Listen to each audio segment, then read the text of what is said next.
Fit to Love, Season 2, Episode 9, The Truth About Sugar. Today's show was brought to you by Audible.com. Get a free audiobook download and 30-day free trial at FitToLoveBook.com. Hey, this is John Lee Dumas from EO Fire. Get ready to get physically, emotionally, and spiritually fit with LA's best personal trainer and empowerment strategist, JJ Flazanes. Fit to Love is physical, emotional, and spiritual fitness to achieve the happy life you deserve.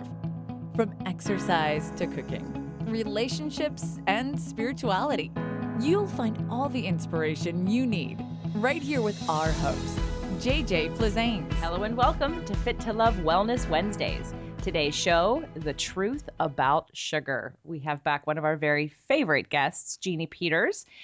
Jeanne Peters is a registered dietitian and healthy aging expert with a mission to help men and women feel more vital energy through the healing power of whole foods and lifestyle medicine. In practice for over 33 years, she specializes in optimizing women's hormone health, digestive and thyroid disorders, and how to break through weight loss resistance. She co-founded the Nourishing Wellness Medical Center with partner Dr. Jeanne Peters, who specializes in bioidentical hormone health and homeopathy for men and women. Welcome back to the show for Season 2, Jeanne. Hey, thanks, JJ. It's great to be here. Well, we love you, and you're a wealth of knowledge, and the audience loves you, and I love you. So why not just continue to bring you back? Little love fest going on here, right? We love you, Jeanne. We love you. And one of the things that came up in Season 1 on one of the shows that you and I had done was sugar. And there were so many questions from clients, from listeners about different kinds of sugar and sort of making sense of sugar substitutes. And I've heard people talking about sugar-free diets, but yet they're still eating carbohydrates. So I really want to break down the truth about sugar. There's just so much to know. And I know we're not going to get to all of it in this short podcast that we're going to do today, but let's just skim the surface. Let's start out by, and for those of you that haven't heard Jeanne on a show, Jeanne is the #1 guest of the Fit to Love podcast show, both for Tasty Tuesdays and for Wellness Wednesdays. So check out one of her many shows on Season 1. Oh, goodness. All right. Well, hopefully I can live up to that. But believe me, if you had to choose like a show to start off this new series, sugar is a really great place because it's one of the things that's really contributing to so many of the health issues that we see in our practice, JJ. And yeah, let's break it down and hopefully we can inspire people to be a little bit more aware of cutting back on sugar, all forms. Right. And let's talk about those. Let's just get this out of the way for anyone listening.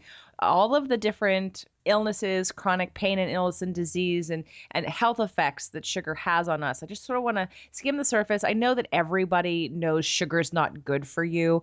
But let's just go over sort of the impact that sugar is having on our bodies. Yeah, I think that's a really good place to start because, we got a major obesity crisis, but we've also got, blood pressure issues, people that are suffering from mood swings and headaches and even things like anxiety, brain fog. Much of this is related to like the excess amount of carbohydrates that people are consuming, and carbohydrates all turn to sugar.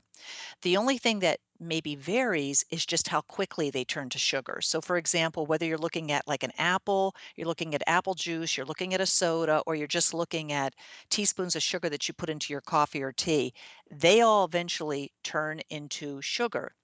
And what happens, JJ, is you could think of like your muscles and your liver, which need that sugar for energy. You could think of them as like a sponge. So your body will break down those foods that contain carbohydrates into sugar, and then your body uses something called insulin, which is like a carrier to help transport that sugar from your bloodstream into the muscles and the liver, where then the body can store that. So think of it as like a sponge. Think of your muscles and liver like a sponge, and your body will continue to fill up those holes in your muscles and your liver until it reaches a saturation point. After that point, anything more that you consume, your body has to store it. So that's when it starts storing some of that sugar in the form of fat in the liver. And so that's contributing to a major crisis we have right now with fatty liver. And then the second thing is just excess amount of carbs will turn to fat, and usually it goes straight to the belly because that's a quick and easy way to store it. So, anybody that's got belly fat is probably eating more carbohydrates than their body's able to utilize for energy. So, as that starts to build up, you get obesity as being one issue. But if you start driving too many carbs into your body, you also start driving up insulin. And insulin, we now recognize, is a hormone that contributes to fast aging. So insulin is great in terms of just getting sugar into your cells where your body needs it. But if you start putting too much insulin out, it actually has the ability to drive more fat into your fat cells.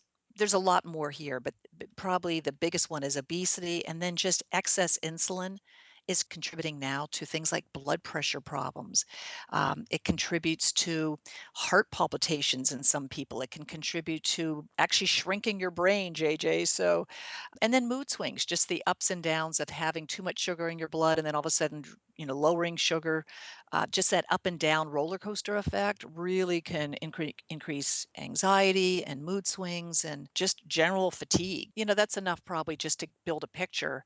So let me just stop and just see if that seems clear. Absolutely. Yeah, we're good. That's enough reason. And I know blood sugar regulation is an issue for people, and that also can contribute. And you're mentioning about fast aging. So I'm sure there's some kind of cell damage Yeah. too with too much sugar in the blood and too much. I've heard of infections. And have you heard of infections? Yeah, absolutely. Think about like whenever you put too much sugar in, one of the first things that happens is your immune system gets on overwhelm.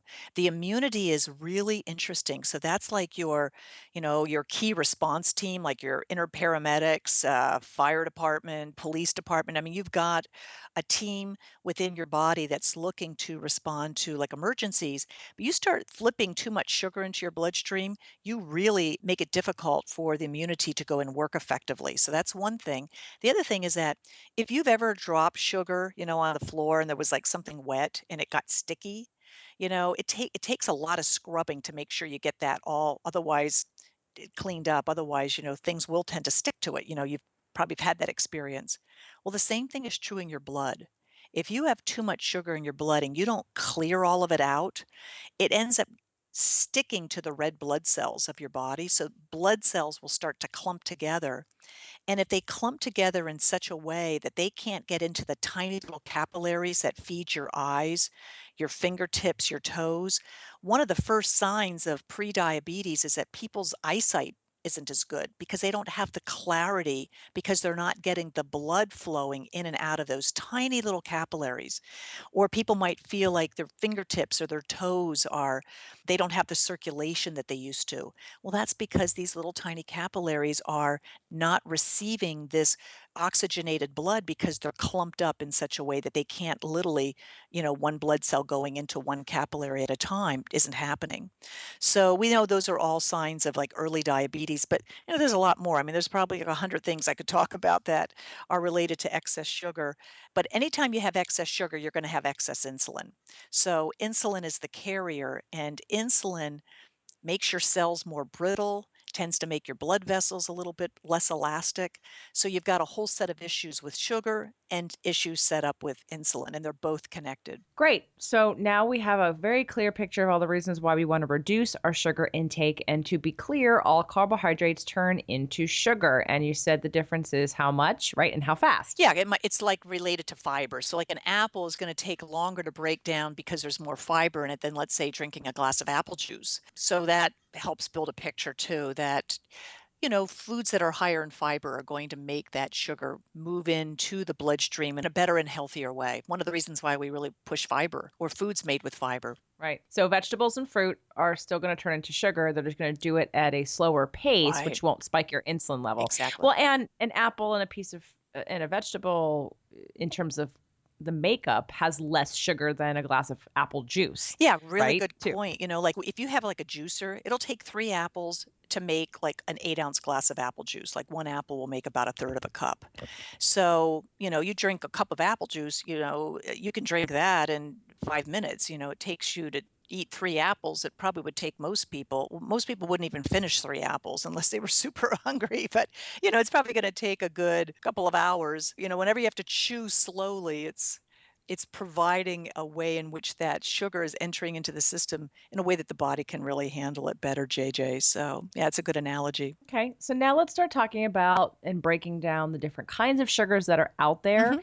And most of the people, I hope, that are part of the Fit to Love community are people that aren't necessarily doing chemical based sweeteners and fake sugar, so to speak. And those would be the saccharin and the Aspartame and aspartame sucralose and sucralose, yeah. which is found in Splenda. Mhm. So just for in case anyone out there is still using any of these, can you give everybody just a quick overview of why we don't want to be using these? Yeah, sweetener lesson 101. Let's just talk about, why you want to avoid artificial sweeteners like the plague. Part of it is just all of these vary in their sweetness capacity from being anywhere from, let's say, maybe 10 to 15 times sweeter than sugar, up to like 400 times sweeter than sugar. So just that, when you put something on your tongue that's 400 times sweeter than sugar, we didn't realize 25 years ago that that actually immediately stimulates your pancreas to say, uh-oh, something sweet is coming. Let's start putting out a little bit of insulin. It's like the body is preparing because the tongue has it's almost like a sentry, like in front of a castle. Like there's a way in which the person who's guarding the gate has a way of being able to communicate to the rest of the troops inside. And that's what's happening with artificial sweeteners. They're so sweet that they're actually impacting our insulin. So in fact, like they're finding out right now that the impact of like a diet soda can actually raise your insulin levels. And even though you're not putting calories in, that has an impact because I mentioned insulin is something that has its own impact on your health.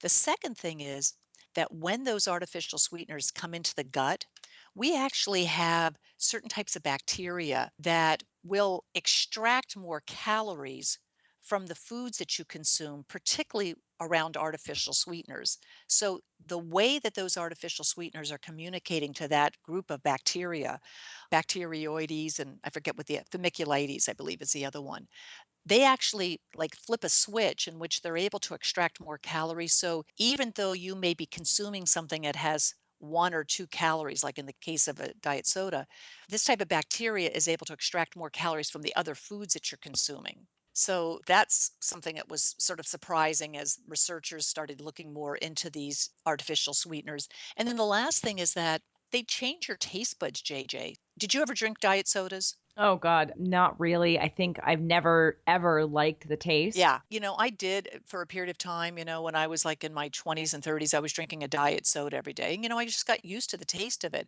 Then I decided I wanted to get off of all this stuff because I was trying to get off of caffeine. And when I went back to taste a diet soda, like maybe 6 months later, I was just shocked that I even reached a point where I was able to tolerate it because it is so much sweeter.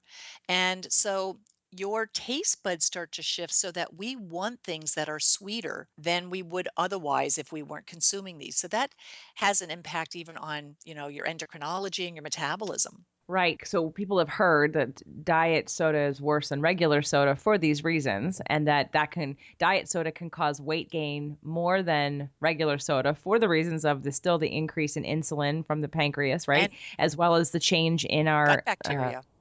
gut bacteria, and now our cravings and our taste buds, because now we want more sugar Exactly.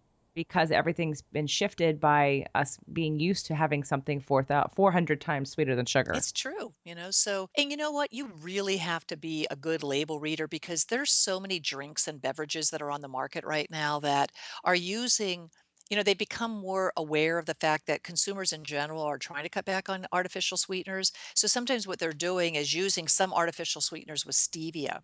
So, and honestly, some of the print is so tiny, and I'm at the age right now where I literally have to have 6-foot arms to read some of these ingredients. So I have to bring a magnifying glass or something because I can't always read some of these things. I don't necessarily buy this stuff, but, you got to do your research for my clients. So, Well, and we want to know. yeah, We want to know what those labels are so that we know what to look for, and we are going to get to that.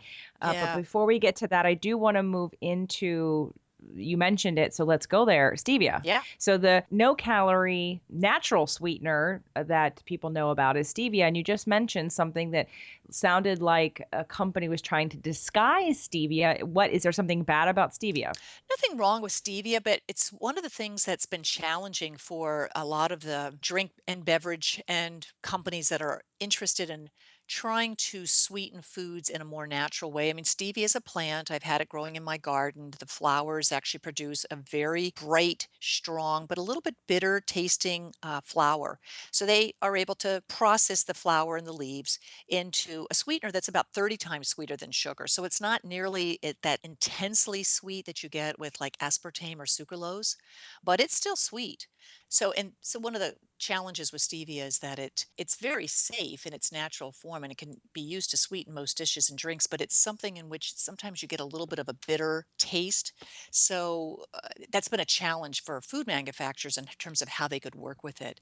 And some people, some drink companies, for example, are using just small amounts of it with the sucralose just to find the right blend, or they're using stevia with even a little bit of sugar just so that they're not putting as much sugar into drinks. So I think, if somebody has to use something in which they want a sugar substitute, stevia could be a good alternative for people. But just be aware of the fact that because of its being bitter, you might have to play with it a little bit to be able to find out how you can use it. And different companies' products taste different. I've experienced myself because I'm not a big fan of it, but I have found different products that do work and that taste better than others. And I've got about 10 other questions on different sweeteners, but I do need to take a moment to thank our sponsors. But when we get back, we're going to go over all the other sweeteners on the market, what the differences are, which ones have less sugar, which ones are really no different, and all those different labels. So stay tuned. We'll be right back. Do you love listening to audiobooks? Or do you think you'd read more if you could listen to them? Well, for you listeners, Audible is offering a free audiobook download with a free 30-day trial to give you the opportunity to check out their service. With over 150,000 titles to choose from for your iPhone, Android, Kindle, or MP3 player. To download your free audiobook today, go to fit2lovebook.com. That's FIT, the number 2, LOVE, book.com to get your free audiobook with your free 30-day trial to Audible. If you're unhappy with your trial and you don't want to continue, you get to cancel before the 30 days are over and keep your free audiobook. It is 100% risk-free. So go to fit2lovebook.com. That's FIT, the number 2, LOVEBOOK.com to get your free audiobook today. Do you want to look and feel years younger? Learn more about your hormone health and how to get properly tested. Sign up for the Healthy Hormone Kit at nourishingwellness.com. It features the essential tests you need to tell your doctor to order for you to learn more about your current levels. Plus, you'll receive lots of healthy eating and lifestyle tips to improve your hormone health naturally. Again, that's www.nourishingwellness.com. Okay, Jeannie, so we've discussed that stevia is a no-calorie, natural sweetener, 30 times sweeter than sugar, has a little bit of an aftertaste. If you like it, it's safe and healthy, yes? Okay, so what's the next best sugar substitute? A good substitute is something called Lohan. Lohan, sometimes it goes by Lohan Go. It's something that's found it's like out of China, and it's also a bit more expensive than stevia. It's a fruit that's been used as a sweetener for centuries. It's about 200 times sweeter than sugar. The good news about it is that the FDA puts out a list called generally recognized as safe. And if a sweetener ends up on that list, it's definitely got a good thumbs up. And they got that status back in 2009. And it goes into the bloodstream a little bit more slower. It's not something that's going to raise blood sugars as quickly, but it's still 200 times sweeter than sugar. So, I mean, you still have some of those other issues that we're dealing with, which is that your taste threshold is going to be altered by it. But it certainly has this safe status that, many of the other artificial sweeteners are still, some of them have not made that list. And they won't. And what about xylitol? Yeah, xylitol, again, one of the key things that's nice about xylitol is that it's a sugar alcohol. So anything with OL at the end of the name means that it has the sweetness of sugar, but it's kind of functions in the body a little bit more like alcohol. So it contains fewer calories. Xylitol in particular is one in which it actually improves the mouth bacteria that live in your mouth. So it actually, that's why, in fact, a lot of chewing gum manufacturers and they were using like toothpaste or mouthwashes. Oftentimes they'll use xylitol in there because it actually helps improve the overall bacterial balance. The other kind of downside about xylitol, and I'm somebody that suffers from this, sometimes we'll get like a little bit of a loose stool because these alcohols don't get digested very effectively towards the end of the digestive process. So some people might notice that they might have a little bit of like thin stools. But xylitol in comparison has a great effect on your blood sugar. So it's a much better choice than, let's say, using plain old sugar. And what about coconut sugar, date sugar? Yeah, all of those are really nice, JJ. Although they still provide sweetness, they're not nearly as refined as what you would find in like white table sugar. So like a coconut sugar, if you eat coconut, you tend to taste a little bit of that natural sweetness that's there. Have you ever had the coconut pudding that's just naturally found in like a young coconut? I drink coconut water that comes right out of the Right, coconut. so it has a slightly sweet taste. So there's just some natural sugars that are found in there. There's not added sugar, but it's just some of the natural sugars that are found in those carbohydrates. And when they process that in such a way, they're able to go ahead and pull out, it crystallizes a little bit.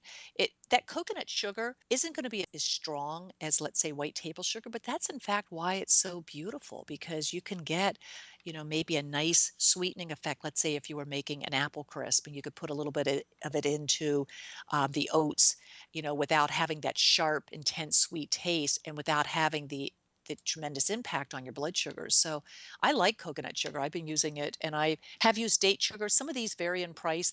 Thankfully, the coconut sugar is coming down because they just got massive coconut groves that are producing right now for this country's amazing desire for anything, coconut water, coconut milk, coconut sugar. And I use coconut sugar and date sugar because of being paleo, and I've really enjoyed it. But I've heard sort of people talk about, these are still sugar. They're going to still And spike your so, blood, so there are better choices, but we're still looking at the fact that it's still sugar. Now, I'm going to go back a few steps. Stevia has no calories. Right. Lohan, what does that have? It calories? does. I probably should know it off. That's probably about 2 calories in a teaspoon. Most white table sugar is 4 calories, so it's like half as much.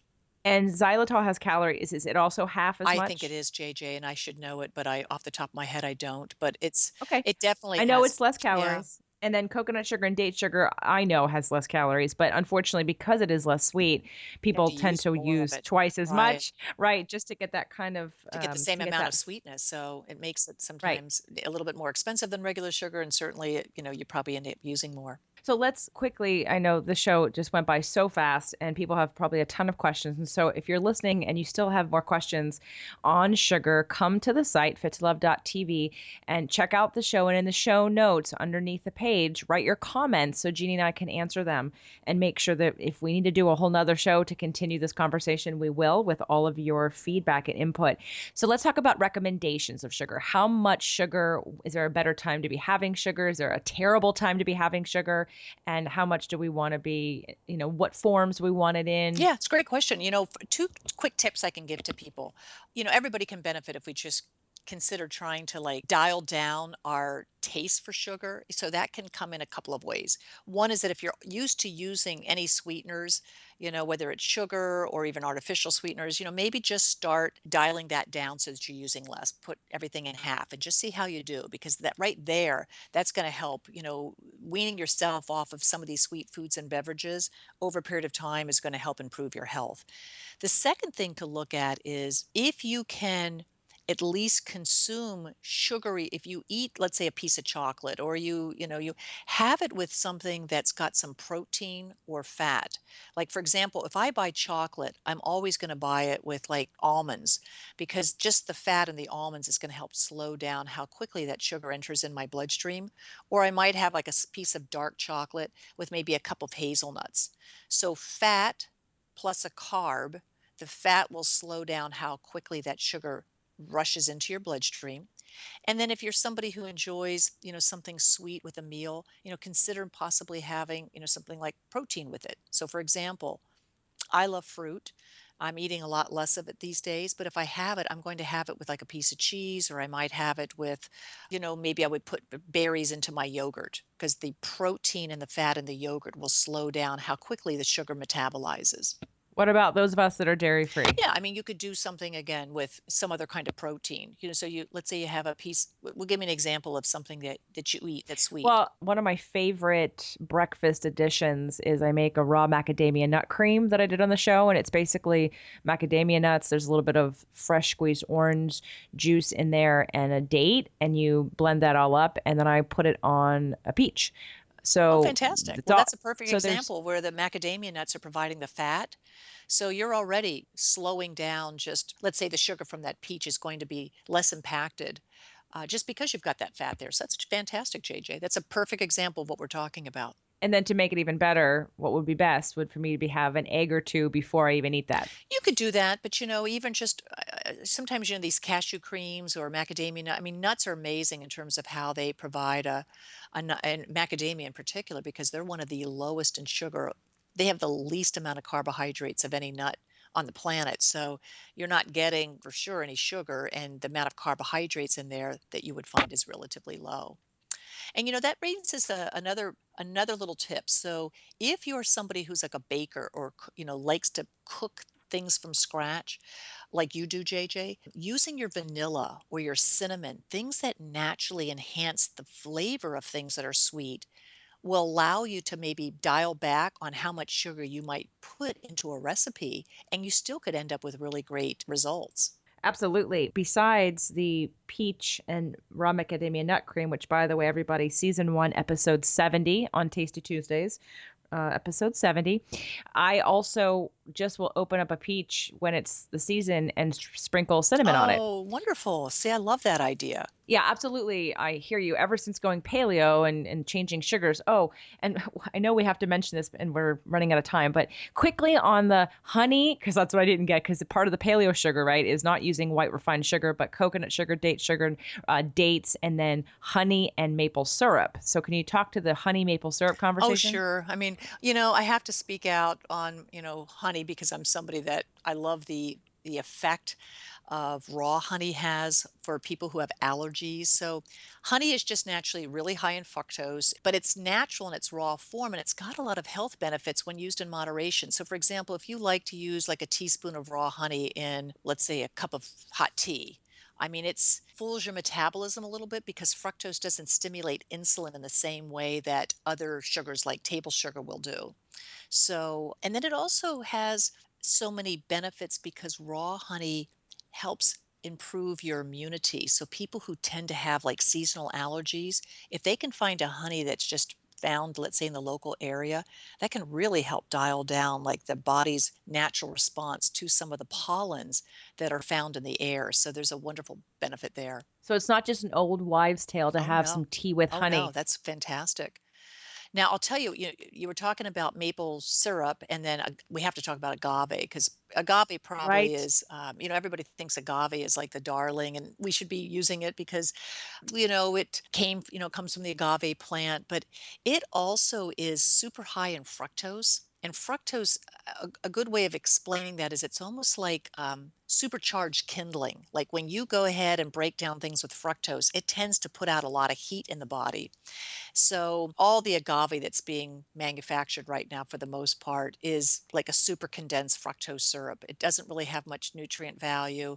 I really kind of frown on it, even like the raw agave, because we're just putting out so much of it. And, you'd be better off if you're using it, really dial it down and maybe switch to actually using a little bit of honey if you like a sweetener. And maple syrup. Maple syrup, I mean, again, just the whole processing of maple syrup, you're going to get a pretty strong, you get a little bit of fructose that's in there. It's not as high as like an agave. Agave, I think it's 70 to 90% high fructose corn syrup, or it's more of a super condensed fructose syrup. You don't get that as much with maple syrup.